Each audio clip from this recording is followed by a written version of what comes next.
Hello everybody, and welcome to this lecture on a general introduction to the field of psychology. As you can see in the screen in front of you, I'm going to use as our theme for this first lecture Edvard Munch's famous painting, The Scream, which if you ever get to Oslo, Norway, you can see in the Munch Museum. Munch is a famous painter for good reason. As you can see from the painting in front of you, he was strongly influenced by the Impressionist painters, particularly Vincent van Gogh. But experts on Munch say that he was even more influenced by Sigmund Freud, a very important and famous character in the history of psychology, and certainly we will get to in one of our later lectures. Now, why did I pick Munch? Not only because he was influenced by Sigmund Freud, but also Munch painted real people. One of his famous quotes was, quote, "I will paint living people who breathe and feel and suffer and love." And as we think about psychology, psychology looks at the wide, vast experience of what it means to be a human individual. And so as a painter of the human individual, mostly in the dark side, although psychology has plenty of the light side, we're going to use Munch as our theme. If we ask the question, what is psychology? We can come up with all kinds of answers to this. And perhaps we'll start with the word itself. The word is a conjunction of two Greek words, psyche and logos. Psyche is an interesting Greek word. There was a goddess in Greek mythology called Psyche, and it is really a word which our English doesn't really capture, but it means a combination of the mind or the spirit or the soul.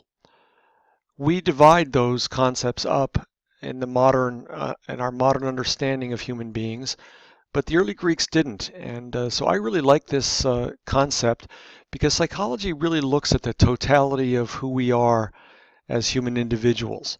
And as a Christian, I certainly believe we have a soul or spirit, and so I think that psychology just doesn't study just the mind, but the totality of who we are as human beings.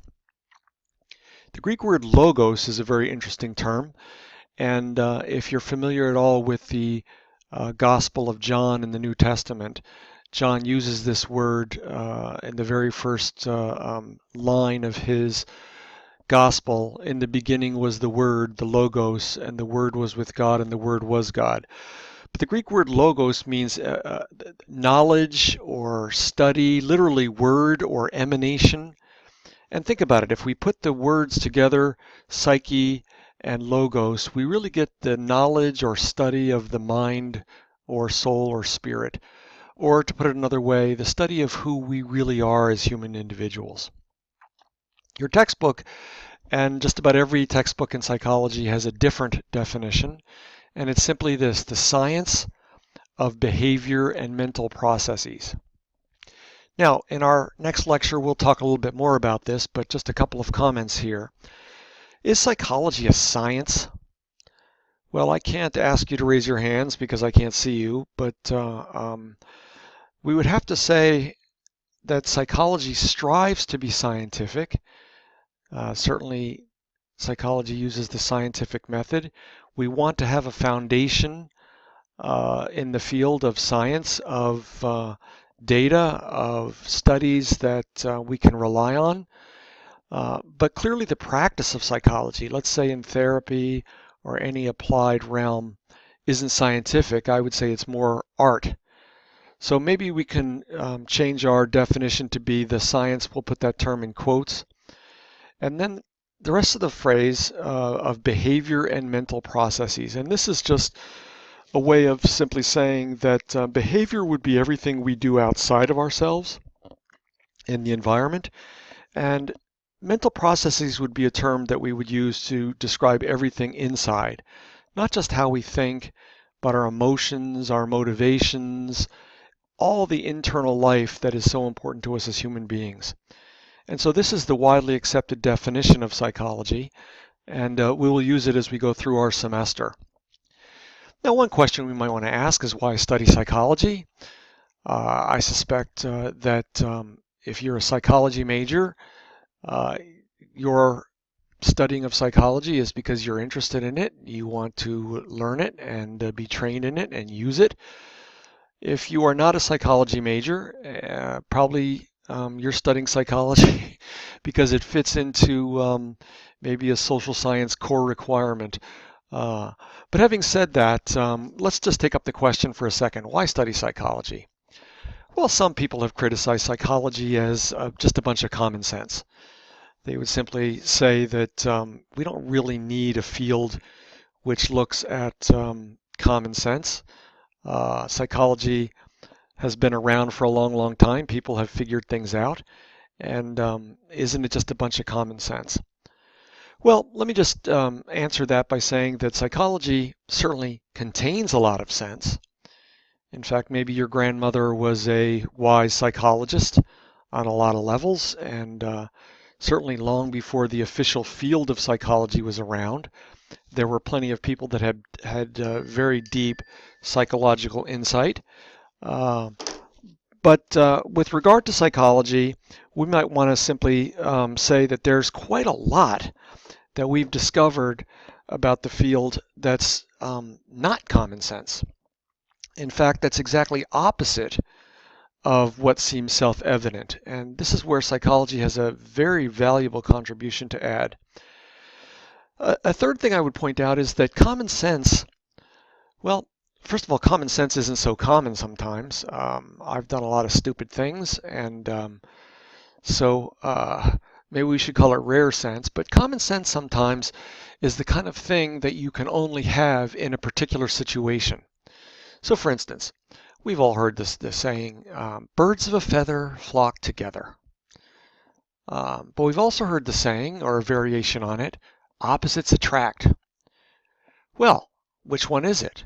They're both common sense, but of course birds of a feather flock together in some situations, and in other situations opposites attract. And so common sense clearly is way more complicated sometimes than we think. And psychology, if we want to call it the study of common sense, is going to take common sense but look at it in the very complicated way in which we human beings behave and think and emote and feel, depending upon the various situations that we find ourselves in. So to this question, is psychology just basic common sense? Yes, but definitely in a lot of situations, no. Well, why study psychology then? Well, psychologists have come up with 4 general goals that the field has, and so let's just briefly talk about these. The first and probably most obvious of these is we want to understand behavior. Why study psychology? To try to understand human behavior. Now, perhaps 100 years ago, or even longer, some people looked at human behavior and thought, well, we're going to be able to figure out human behavior. If we can just study human beings long enough, we'll be able to fully understand. Well, I think that that goal is far, far off in terms of being truly understood. It goes without saying that we as human beings are, kind of put it this way, infinitely complicated. And that understanding human behavior is not such a simple thing. There are obviously aspects to your life and my life in which understanding it is pretty much straightforward.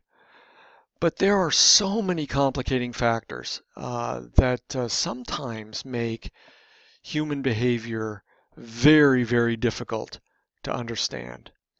If I could just share an example. Years ago, I was with a missions group or a service group in on an island in the Caribbean, and I got the opportunity to speak to some people that were there. And afterwards, a gentleman came up to me and asked me if I would speak to his wife. She wasn't there, and I told him that I wasn't an official psychologist. I'm just a teaching psychologist, not a practicing one. And I would listen. And so the next day I was able to meet with her, and she started to tell me her story. She had been horribly abused as a young girl, and her reaction to this was to start cutting herself when she was in her teenage years, and she was in her late 30s or maybe early 40s, and she showed me her arms, and her arms were just a mass of scar tissue. Now, I listened to her, and as she explained, and I said, "Well, why do you cut yourself?" And she said, "Well, when I cut myself and bleed and I'm in pain, for a couple of minutes, I feel like the universe and the world is a place where justice exists." And I said, "Please tell me more. I don't understand that." And she said, "Well, there's a part of me that hates me and that thinks that all I deserve is pain and suffering. And so when I'm in pain and suffering, things seem to make sense for me." Now, I have to say, I listened and I tried to be empathetic and compassionate and encourage her, but I, at that point, had never heard of cutting behavior. Most of us have heard about that now, and I just thought to myself, wow, I don't really understand what's going on here. Now, that would be maybe an extreme example of trying to understand not just everyday behavior, but some of the behaviors that as human beings we engage in, which to the naked eye don't seem all that logical, or they don't seem to make sense. And so the goal of psychology, the big goal of psychology, certainly the number one, is to try and understand human behavior in all of its variety of manifestations. Men, women, every culture of the world, the behavior that follows from trauma, let's say, old, young, and all of the variations that make us the full kaleidoscope of human beings that we are. The second goal would be to try and describe behavior. Now, this might seem like a somewhat ridiculous goal. All we do is look at behavior and describe it. But I promise you that accurately describing behavior sometimes is a very complicated thing. And if I could just put it in this terms, if I was to observe someone in front of me and attempt to describe their behavior, I would look at their behavior, and that would go to my mind, and I would draw on the experiences that I've had in life, not only my own, but books I've read or videos I've watched, or the education that I've had. And then I would use the words in the language or languages that I've learned to try and write down what I'm observing. Now, I don't know if you can see that there are several steps there in which a truly accurate rendering of the behavior in front of me is going to be skewed off a little bit. I observe behavior through my eyes, the grid of my experience. And so right off the bat, the behavior that I'm observing has to go through a kind of the glasses of Stephen Murray. And so my experience may skew my observation, my description, my understanding. Secondly, I'm limited by the words of the language, for instance, or languages that I know. And those of you that speak or understand more than one language, you certainly know that there are some things you can say in one language that you just can't quite say in the same way in a second or third or fourth language. So accurately describing behavior, I mean accurately, trying to capture exactly what's going on, is something that is and can be a little difficult. If I could use another example for this, imagine you read on a piece of paper the following description of a situation. The man walked into the room where the woman was sitting and said to her, "You look good today." Now, as you read that, I suspect you're imagining a man in a room and a woman and talking, and we may be under the initial illusion that we understand what's going on. But I can say it in two different ways to really, really change the picture. And if you were able to observe my face and I could bring body language and facial expression to bear, you would see that we could even add more to the picture. But let's say I said it this way. The man walked into the room and said to the woman, "You look good today." I don't know if you got the sarcasm in my voice. It would change the picture. Or how about this? The man walked into the room and said to the woman, "You look good today." Again, those are three different pictures. There's man, there's woman, there's talking, there's a room. But you can see that those descriptions really tell us a very different story about what's going on, and particularly about maybe what's going on between this man and this woman. So our second goal is to be as accurate in the description of human behavior as we possibly can. A third goal would be to control behavior. Now,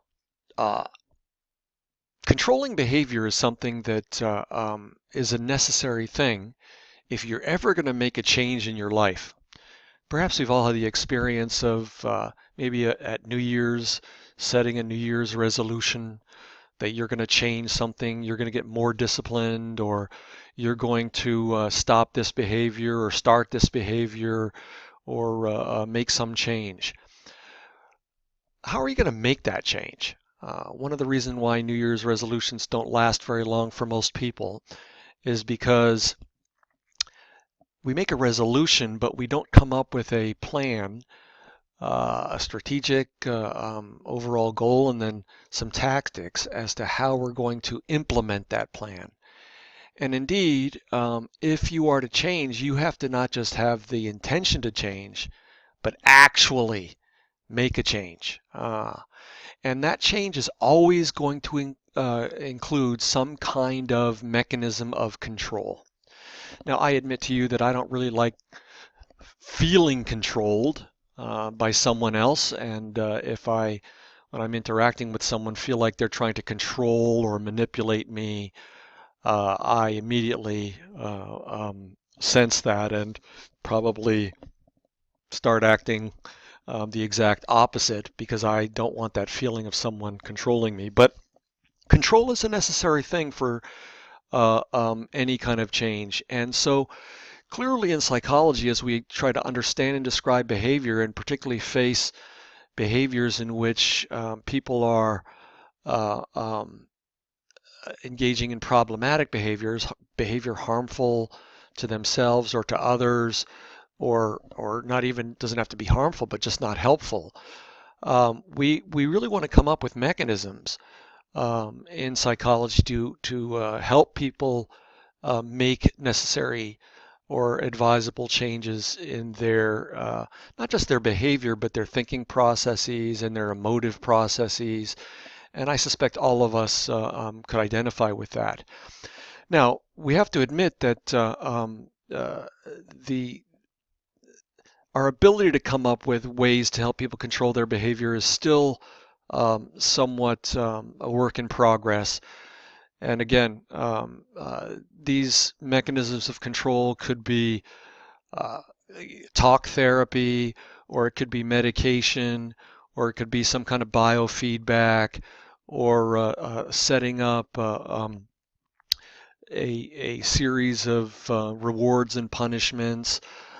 Any number of things we've discovered, and we discovered these certainly before psychology was around, to help people change.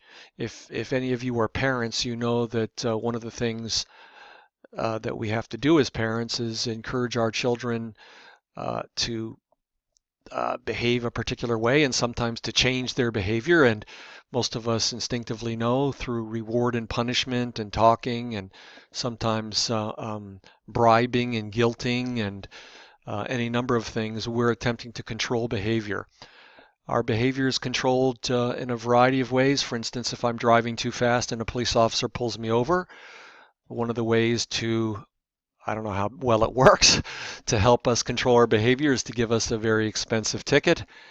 And depending upon my violation, some points on my license. So these are some of the ways we want to come up with efficient ways of helping people control their behavior.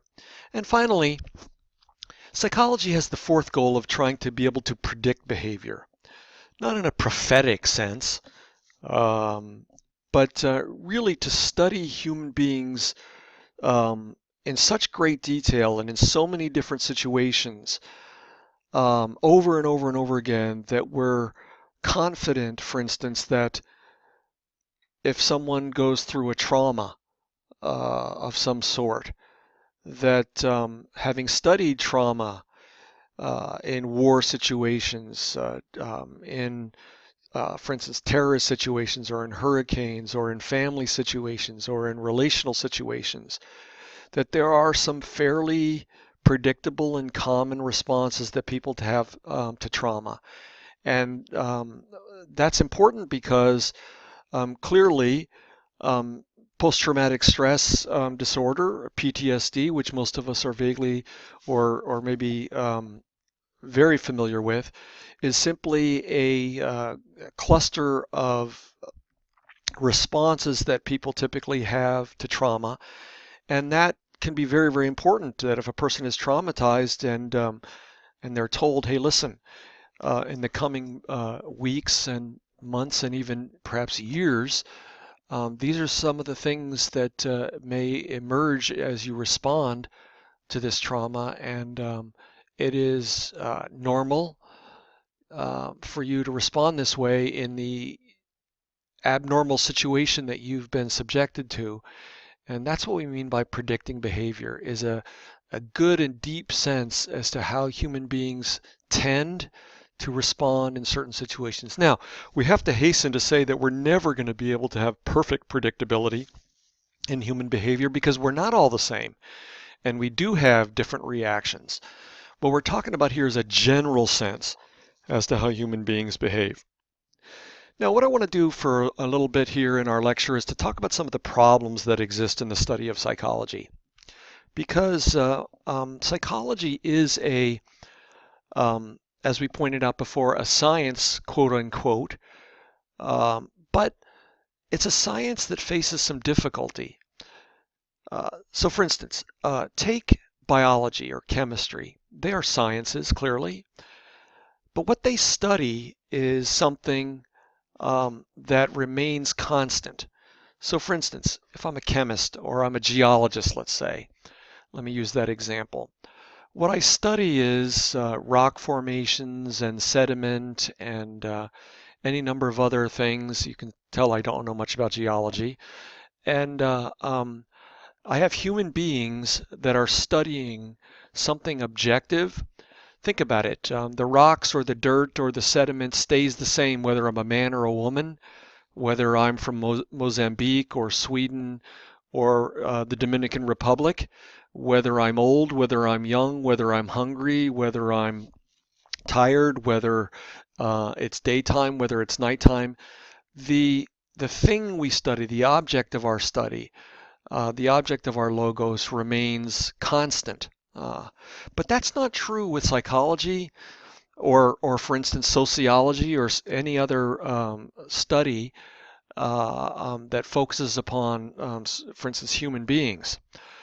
We, as human beings, are subjective. And what I mean by that is that we are stuck inside our own perspective and limited by that perspective. So psychologists study human beings, and while human beings remain objectively there, we can't yet jump into someone's brain and perfectly understand what's going on. We can observe their behavior, but the problem with behavior is that two people can do the same thing, but for very, very different reasons. And after all, it's not really the behavior that's the most important thing. It's why people engaged in a behavior. So what we study, the focus of our study is on human beings who are extremely subjective, and that creates a whole bunch of problems. We can ask people what they think, but people don't always tell us the truth. People don't always necessarily even know sometimes what they feel or why they feel the way they feel. Secondly, psychologists are subjective themselves. We are stuck inside of our own minds with our own experiences, with our own perspectives and view on the world. So for instance, I'm a 59-year-old white man. I'm an American now, but I was born in Somalia in Eastern Africa, and my parents moved to Ethiopia. I lived there till I was 16.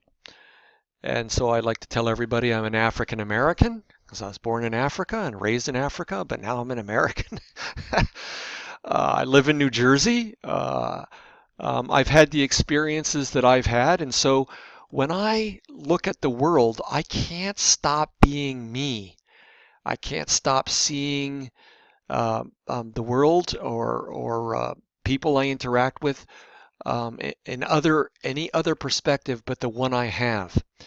So this perspective introduces some problems in the study of psychology, in that we have very subjective psychologists studying very subjective subjects, and that brings us the problem with being truly objective. And it is a problem that's important because we would have to say that apart from God,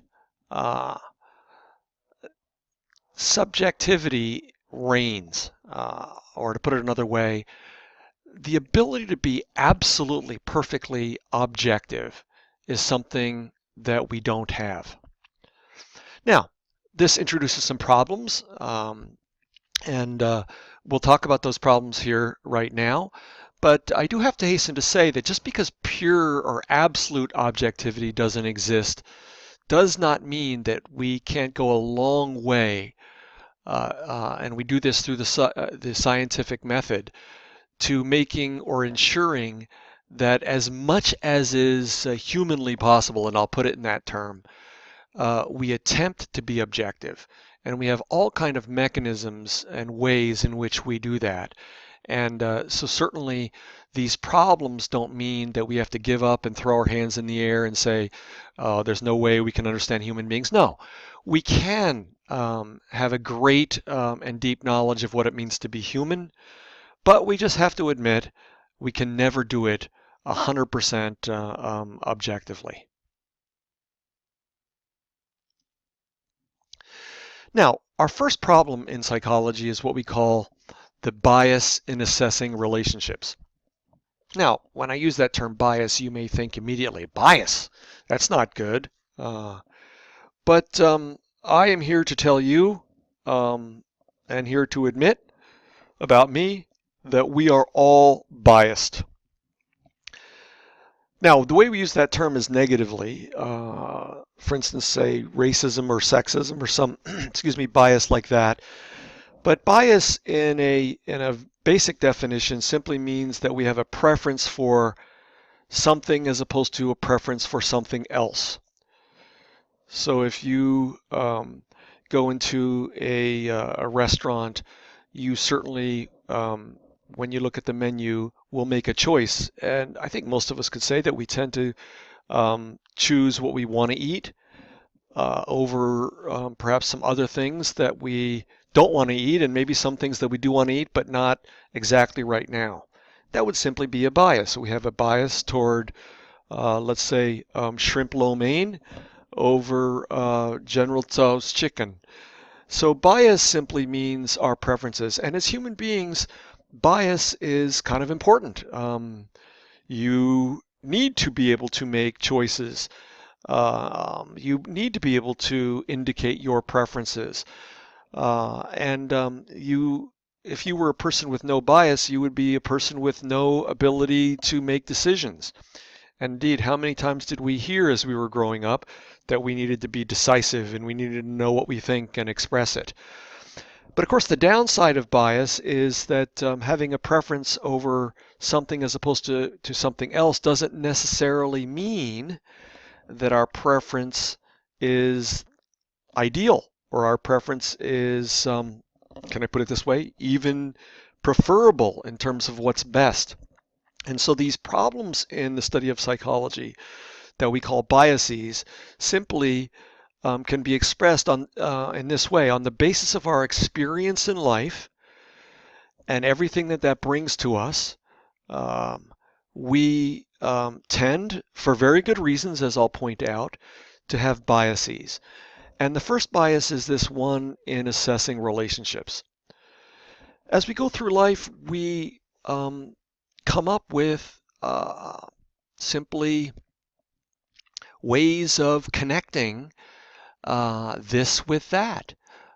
So when I wake up in the morning, among the first things I think about in the morning as I'm laying there in bed is, what do I have to do today? And then the second thing I think about is going and making coffee, because nothing makes sense to me until I have a cup or two of coffee. I read my Bible every morning and pray, and so that the Bible makes no sense to me in the morning unless I have a cup of coffee. So I have a bias immediately in drinking coffee, and when coffee is not available to me for whatever reason, I certainly notice that and I don't like it. So I have a relationship between the morning hours, the first few hours, minutes I wake up, and coffee.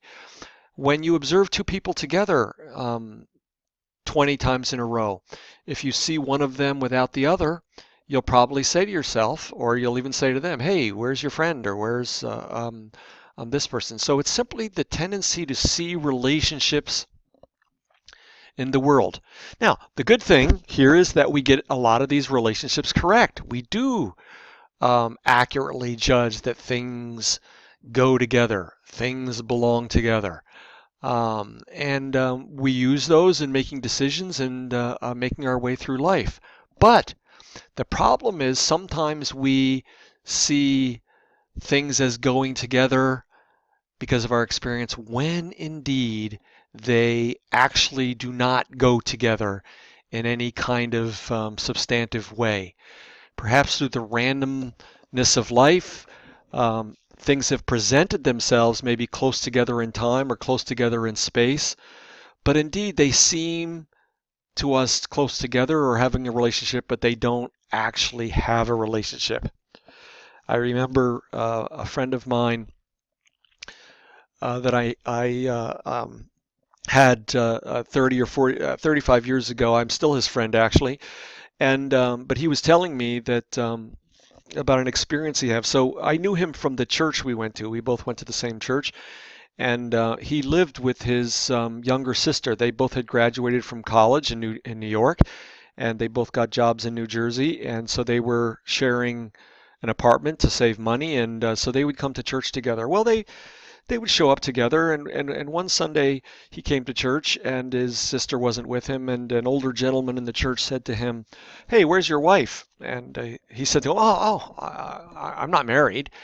And the older gentleman said, "Well, I always see you with a woman." He said, I'm not married to her. We just live together." Now, this was a church in which, as most churches, you're not supposed to live together. We used to call that living in sin. Now it's called cohabiting. And the man looked at him with some disapproval and walked away. And as my friend was telling me the story, I said, "Well, didn't you tell him that it was your sister?" And he said, no, I didn't tell him. That's none of his business. Now, think about it. If you saw two 20-something-year-olds, a man and a woman, living together, would you automatically assume that the relationship was that they were brother and sister and living in an apartment together to save money? No. You probably would assess the relationship that they were living together because they had a romantic relationship, and that's how we would do it. And on the basis of our experience, we would be right most of the time, but not always. So that's what we mean by the bias in assessing relationships, is that sometimes we're right, but sometimes we're not. Now, you've been sitting here looking at this slide in front of you, and you see this question, my example, are girls evil? Now, this is a ridiculous example, but I just thought I would try and entertain you here. I saw this on the internet a while back, and yeah, girls are apparently evil. It's mathematical. We have a formula. Have you ever heard the saying that girls are time and money? Um, my son, I have a son, and he was in a relationship, and that ended. And he was telling me one day that the good thing about losing his girlfriend is that he had so much more time that he could go surfing. He's a big surfer, and that he had so much more money because he wasn't constantly spending it on her.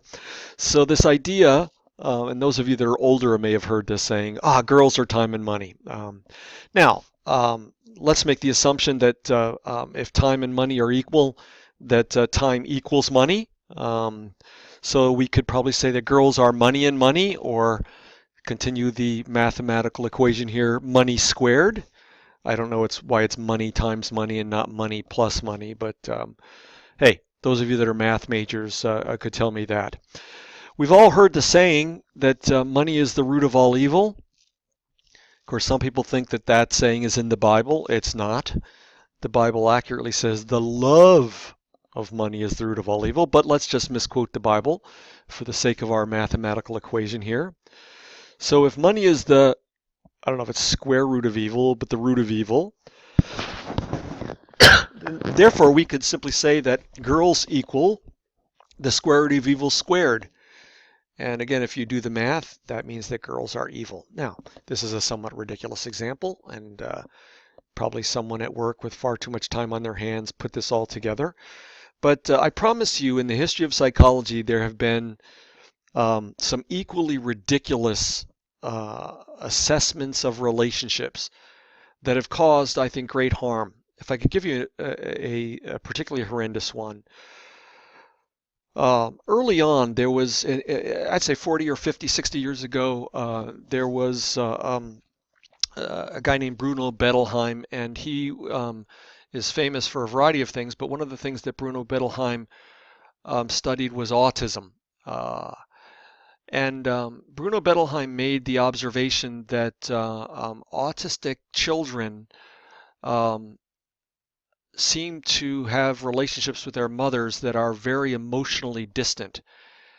And he made the quick assessment of that relationship that mothers of autistic children were emotionally cold, and therefore they caused the autism. And that explanation stayed around for decades and decades. And can you imagine being a mother with an autistic child and then you're blamed for causing it? Well, clearly all of us know that mothers of autistic children do not cause autism. We still, of course, are trying to find out the very apparently complicated cause of autism, or causes probably. But one of the things we absolutely know is that mothers do not cause autism by their emotional distance from their children. Of course, Bettelheim wasn't wrong. He observed autistic children with their mother and saw that there was an emotional or a relational disconnect there. That relationship is true, but his conclusion was horribly wrong. And so this bias in assessing relationships has a history in psychology, as it does with all of us. We do this all the time. And by the way, all of these biases you and I do and are subject to all the time. But as psychologists, people study their subjects, people, these mistakes have emerged again and again, and we certainly want to point those out. Another problem in the study of psychology is what we call the bias in inferring causation, and it simply goes one step beyond the bias in assessing relationships, and it's the tendency to see causal or cause and effect relationships that indeed do not exist. Now, again, we get this right a lot. We know that, and we learn that if we do X, Y will follow. That if I am walking down the hallway and I hit somebody, that person is probably going to have a reaction that's negative. We learn that pretty early on in life, that there are causal events. But life being what it is, there are sometimes we think that something causes something else when indeed it doesn't. So to give you an example from psychology, there are many studies which show, for instance, that people that live together, I guess that's our theme for this lecture, but people that live together before they get married have a higher divorce rate uh, 10 years, 15 years, and 20 years later. And that pretty much can be counted on. Now, the big question here is does living together before you get married cause the higher divorce rate? And the answer to that is probably not. Um, so what's going on here? Well, the problem is that living together or not living together has to happen in time before getting married. And of course, you can't get divorced until you get married or not divorced. And so what seems to happen is we assume that the thing that came before eventually has some cause on the thing that comes after. But in looking at this question, probably what's going on here is that people with, say, can I use the term more liberal or more tolerant, maybe that's the wrong word, attitudes towards living together, sex, and divorce, as opposed to people that with more conservative or restricted attitudes towards living together, sex, and divorce. That's probably the significant difference. That it's the attitudes, the attitudes towards these social phenomena that probably drive all of those as opposed to the behavior itself. And maybe that's a good example of the bias in inferring causation. We have to be very, very careful in cause and effect. We again have all kinds of things we believe cause other things. So for instance, if you watch sports long enough on television, you know that professional athletes are famous for the various things they do before they shoot foul shots or hit these kind of superstitious repetitive behaviors. Now, the example I'm thinking of is a famous basketball player named Jason Kidd, who every time he shot a foul shot would kind of put his fingers to his lips and do a motion to the sky. Now, did that help him shoot the foul shot more accurately? His percentage of foul shot shooting was no better than anyone that didn't do that. So we have all kinds of things that we do, um, uh, and that really is the bias in inferring causation. And again, all of us do this, and psychologists have certainly done this. We've made some faulty um, assumptions that, again, this happened, so that must be the cause of that happening later. If I could just give you another example here. Let's take the example of low self-esteem and let's say depression. And we might want to ask the question, well, as we observe people, we see that depression and low self-esteem seem to go together. Well, does low self-esteem cause depression? Or does depression cause low self-esteem? And again, those conclusions have been made in the history of psychology. I think we could probably, in looking back, say that, well, while low self-esteem and depression seem to go together, they probably don't have anything to do with causing each other. Rather, they are probably a good example of two things that are caused by any number of things that are outside of them.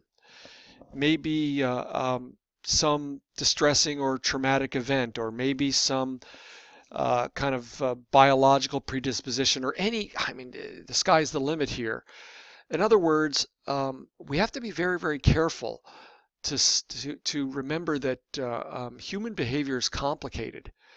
Um, so if you ever meet somebody and they're absolutely sure that human beings do this because and only because of this reason, step back and say, wait a second. That black and white answer, even if vaguely true in some situations, is certainly not true in every situation. There are very few absolute things when we get to human beings that A will cause B. And the best we can do sometimes is to say that A and B seem to have a strong relationship with each other. But discovering the causal relationship is a lot more complicated than that. And so the bias in inferring causation is, again, a second one that not only all of us have, but psychologists also have. There are not just three possible cause and effect relationships here, but probably hundreds actually, because there's different combinations and so on and so forth. Another bias that all of us have is what psychologists have referred to as a social desirability bias.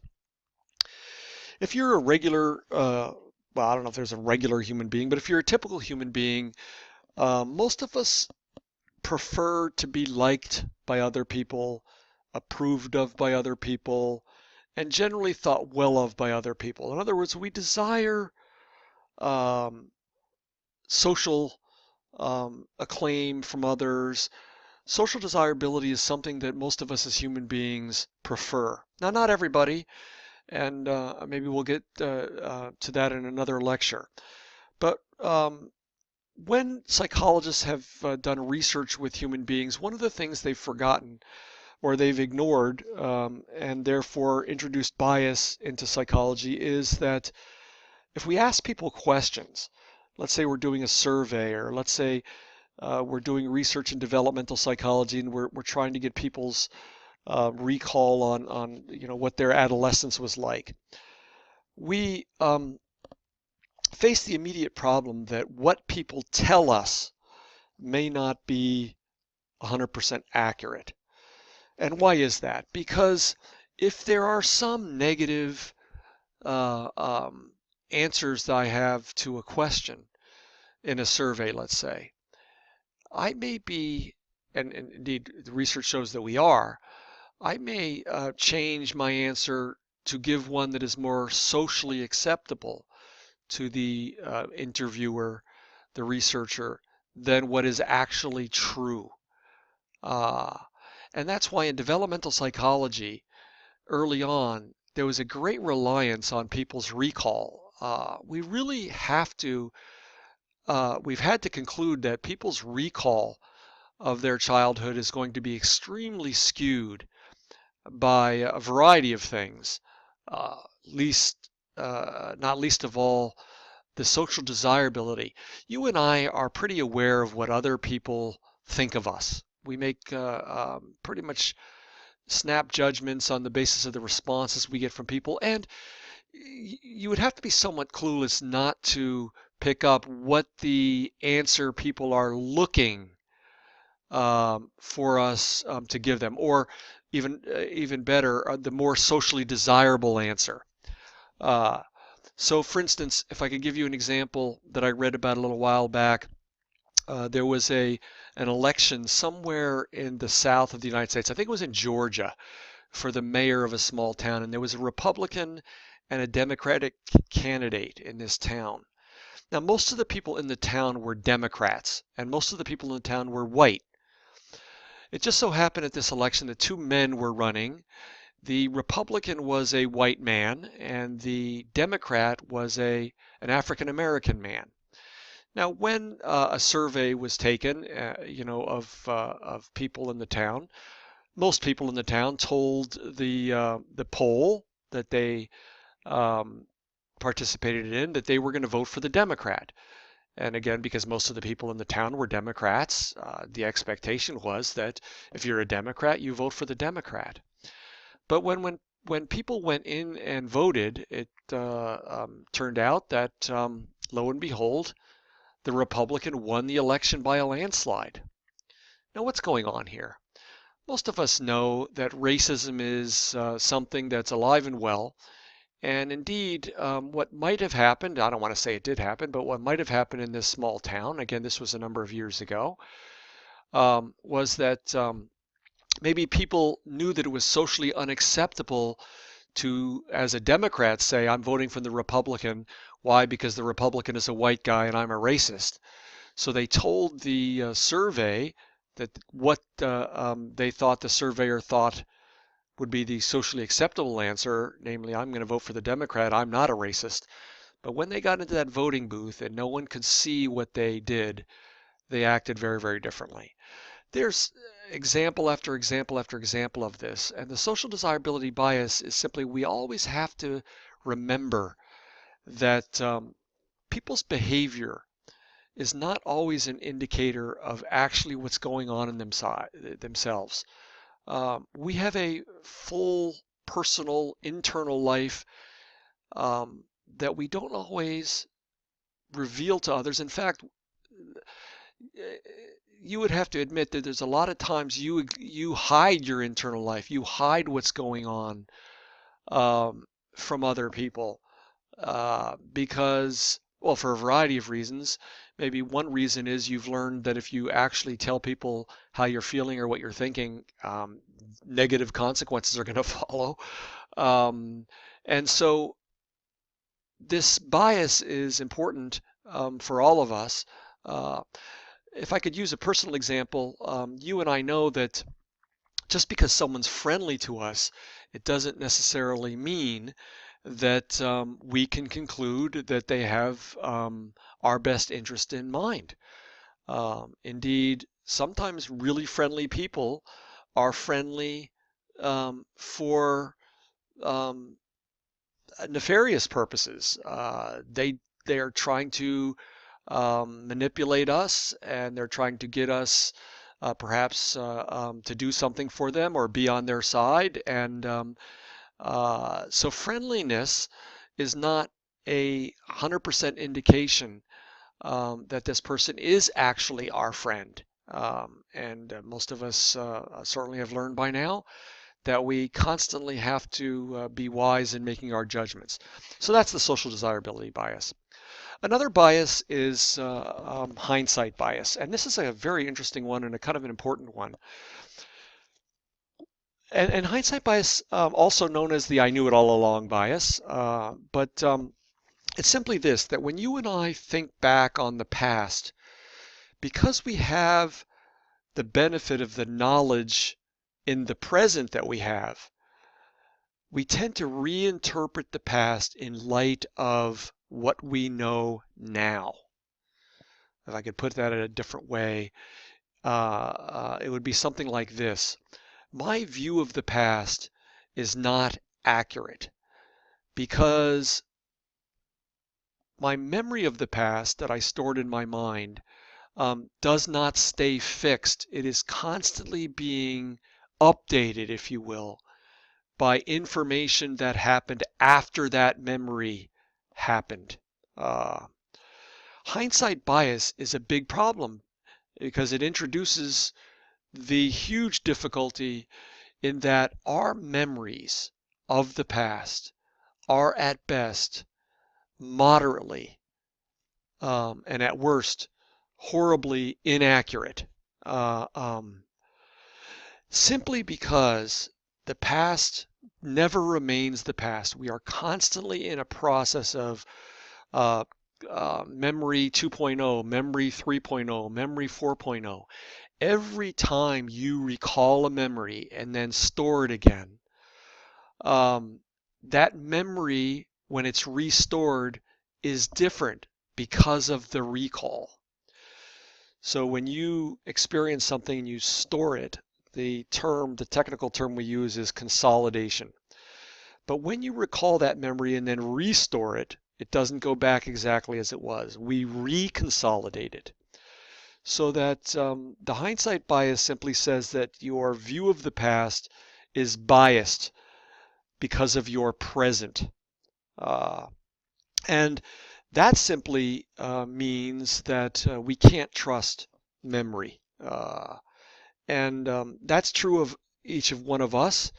All of us have had maybe the experience of being at a family gathering and everybody's talking about what happened 10 years ago, and you're saying this and they're no, that's not where it happened. No, that's not what's going on.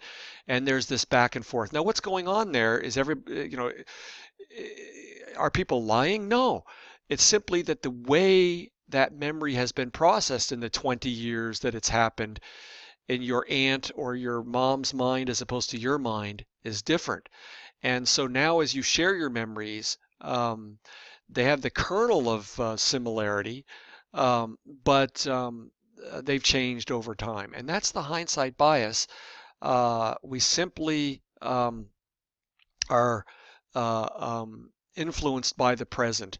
And that's why maybe some of you have the experience where maybe you have a relationship with someone and it's been going on for a few years, and then then you break up, or the relationship ends, and then you're kind of miserable and everything reminds you of this person, and you're sad and you miss them. And so at that point, your memory of the relationship is not accurate because it's being highly influenced by the present loneliness and misery that you're experiencing by the loss of that friend. And maybe some of you have had the experience, certainly where maybe you miss the person and a few weeks go by and then you end up getting back together, and then all of a sudden it hits you, wow, I forgot about why this relationship was so bad and why it ended in the first place. Well, that psychologists speak of something called mood congruent memory, and that simply is the fact that our memory of the past tends to be shaped by the mood we're in. So if I'm in a good mood, my memories tend to be good, and if I'm in a bad mood, my memories tend to be bad. So that's the hindsight bias. Another bias that we all have, and we'll do this one very, very quickly, is that here's the reality. All of us tend to be way more confident about how much we know and how accurate our knowledge is of the world than we should. To put it another way, you should be way shakier about your knowledge of the world and the knowledge of yourself than you are, which goes against all the advice that we've ever been given. Be confident, know what you believe and stick to it. No, we're wrong about quite a lot. And I promise you, I spend time with psychologists and they're way more confident than they should be about how, accurate they are about the world. Again, if I could give you a personal story here, years ago, our family had a very, very close relationship with another family. Our sons were the same age and best friends, and we went to the same church, and we coached together, and we were over at their house many times, and they were over at our house. But to make a long story short here, one year my wife and I were over at our friend's house for a Christmas party, and the husband, the man in this relationship, was very sick. And so my wife and I got in the car together, and as we're driving home, she said to me, so and so doesn't look well. And I said, yeah, he does not look well at all. And then there was a pause, and as we're driving home, and she said, if he would just shave off that mustache, he would look a lot better. And I said to my wife, well, he doesn't have a mustache. And she said, oh, he does have a mustache. And I said, no, he doesn't. And you know how this goes. So I bet her $1 million that he does not have a mustache. Well, he does have a mustache. He always had a mustache. And even when I'm imagining him today, I don't see the mustache. I was wrong, and I was 100 and 50% sure, if possible, that he had a mustache, that he did not have a mustache. Well, I was wrong. I was wrong. We are overconfident, and psychologists have been way, way overconfident, and therefore they've made conclusions about human behavior that proved over time to be completely wrong.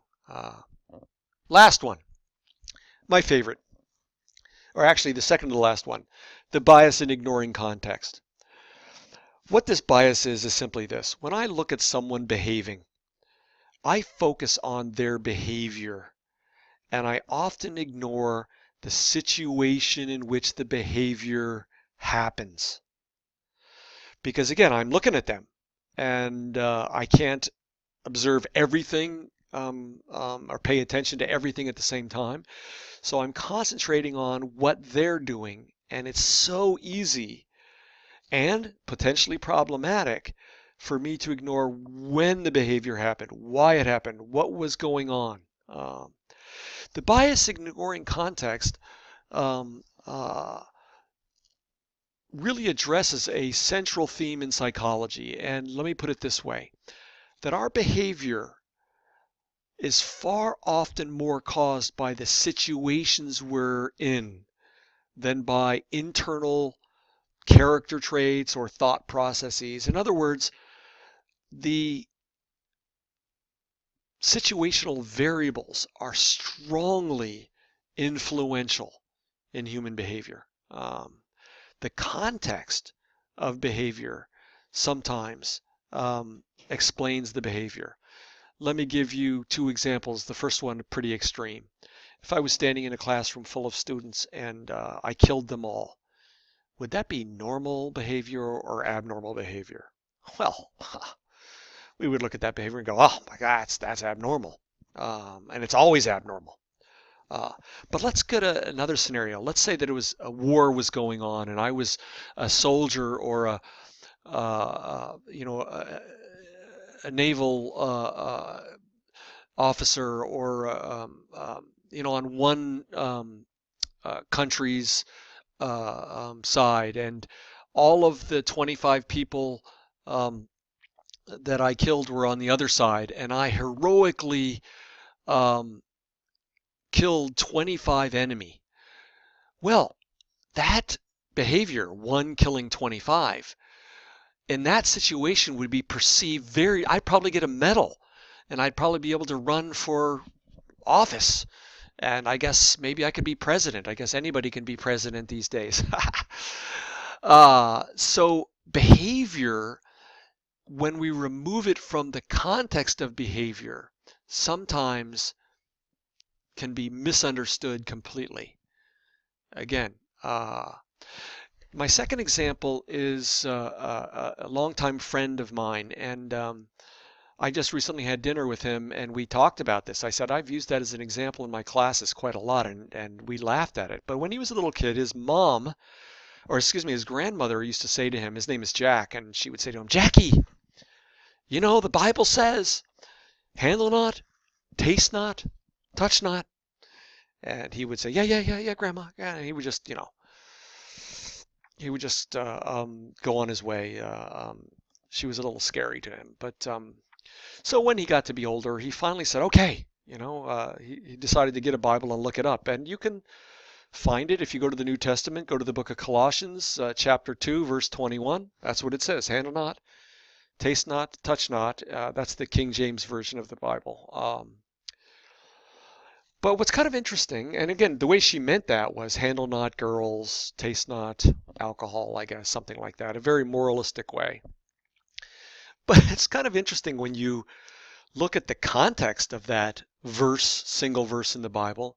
It actually means almost exactly the opposite.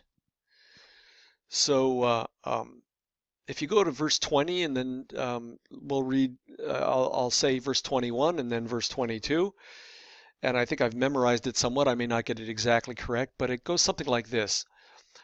The Apostle Paul is writing to a small church in Colossae, which is in modern-day Turkey, but he writes to them this: since you died to the basic principles of this world, comma, why, comma, as though you still belong to it, do you submit to its principles, comma, handle not, taste not, touch not, period. These are all destined to perish because they're based on merely human commands and teachings, period. Now I laugh at that, and we laugh at that, because the way his grandmother was using that is handle not, taste not, touch not. But the way the Apostle Paul was writing that was, don't do these things. They're not worth following. They're just human rules. They're useless. And that is the importance of context. The context is always the king. The context explains the thing in the midst of the context, and that is an important bias. We have to look at not only human behavior, but where and how and when and who else is there and how hot it is, and on and on and on, to really try and understand behavior. Lastly, the self-serving bias. This is simple. My mother often said to me when I was a kid, "Hey, what do you think? You're the center of the universe?" And I would say to her, "Yeah, I kind of am. When I look at the world, I don't know about the universe, but when I look at the world, I'm right in the middle of my world. So yeah, I'm in the center." I was a little wise guy kid. But the self-serving bias simply speaks to this fact. I tend to see the world in a way that is to my benefit. There are we'll talk about these more as we go through, but there are principle after principle after principle that says that I tend to see the world in a way which aligns with my view of the world. I'm an old dog. I don't want to see new tricks or learn new tricks. My mind's made up. Don't confuse me with any facts. We tend to be somewhat fixed in our opinions, our attitudes. All you have to do to see this is something happens in the news. Turn on Fox News and watch how that's reported, and turn on MSNBC or CNBC or CNN and watch how the same thing is reported. Very different perspectives on the left, on the right, and that's the self-serving bias. That one group tends to see it as the best thing, the other group tends to see the same thing as a disaster. And so the bias is important not only to you and I, but psychologists do the same thing. Psychologists, when they do their research, tend to make conclusions about what that research means that align with their perspective. Let me give you a famous example in the history of psychology. So psychologists early on were notoriously non-religious. In fact, I'd go to say that the early history of psychology was anti-religious. Psychologists saw religious people as a little nuts, as neurotic. They sit around and they think about hell and sin, and they're guilty, and they're doing this and they're doing that, and they're a little nuts. They're weak. They need some religious crutch to get through the day, and so extremely negative view of religion and religious people. Well, interestingly, as research accumulated, I'm here to tell you that studies done at Duke University and University of California at Berkeley and University of Michigan and Harvard University, some pretty decent schools, they found study after study after study that religious people, far from being neurotic, some of them are. I've met some of them. Maybe I am one myself, but as far as being more depressed and weak and more stressed and more anxious, actually, the research finds exactly the opposite.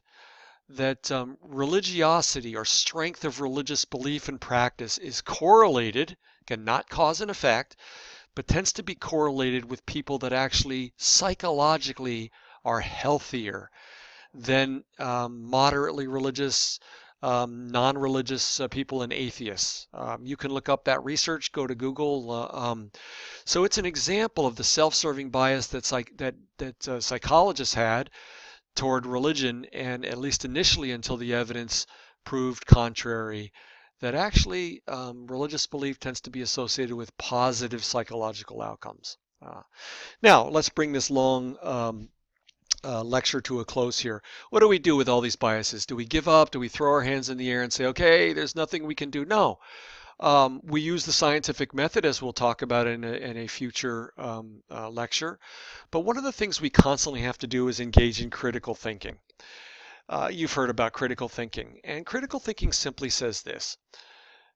We don't accept anything, whether I'm saying it or you read it in the textbook or you read it on Facebook, God forbid, or you read it on the internet, or someone you admire says it, or someone that has a lot of credentials, someone that's an expert in the field says something. No, critical thinking says we constantly hear and read things, but we don't blindly accept them as truth. Rather, we need to constantly ask ourselves, okay, is something going on that I'm not aware of? Are there some hidden agendas here? Are there hidden values? Are there hidden assumptions?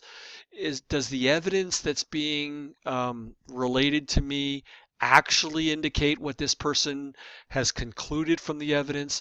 Critical thinking is not that, oh, everything's stupid and you're critical of everything in that way. It's simply saying that we need to be a little skeptical. We need to withhold final judgment until we engage in some thought processes. And I would say that simply that you don't want to let anybody else do your thinking and decision making for you. You have a wonderful thing in your head called the brain, and just because someone says it doesn't make it true. And that goes for someone that's impressive, that goes for any authority figure at all. We want to constantly be asking questions, whether it's true. If I could end with this, we instinctively know when we watch, for instance, the commercial on television, that that just because this commercial is saying that this product is the best thing since sliced bread or the invention of the wheel doesn't mean it is. And why do we know that? Because we know that an advertisement is designed and paid for by people that want you to do something, to go buy their product, to vote in this particular way, to do what they want you to do. And so our critical thinking jumps in and we say, okay, just because this advertisement is saying that this pickup truck is great and I should spend $50,000 on it, doesn't mean I should. No. Before I do that, I'm going to, check it out and see what the, what the various websites that rate pickup trucks say about it and how dependable they are. I don't look just at the commercial to make my decision. No, I'm going to do my due diligence to find out if indeed, if the claims of the commercial are indeed true. Now, sometimes they are. Sometimes products that are advertised are indeed very, very good products and are really, really worth buying and having. So we don't want to say that everything is wrong. We don't want to become, in my view, the worst of postmodern, cynical about everything, and there's no such thing as, truth. And I think that you can't live that way, quite frankly. No, there are things that are indeed true. There are things that are reliable and objectively so, but we don't necessarily conclude that just because somebody says something or it's in a textbook, and in fact your textbook for this class, it is absolutely true. Now you may have to take a test in which you answer the question as if it's true, but that's what we mean by critical thinking. And for psychology to truly be worthwhile and valuable, we study it with a very, very critical eye. As you go through your textbook, I read and you read the textbook and you'll listen to these lectures and you'll watch some video clips, but keep your critical thinking cap on. Don't necessarily accept that this is the way it is. And I promise to end with this. Psychology has changed over the years because we've had to update our knowledge. And why did we do that? Because of critical thinking. And again, if someone takes this class 20 years from now, maybe I'll have to change these lectures because we know more. Thank you so much for getting this far and listening. I hope you learned something, and enjoy the rest of your day or evening.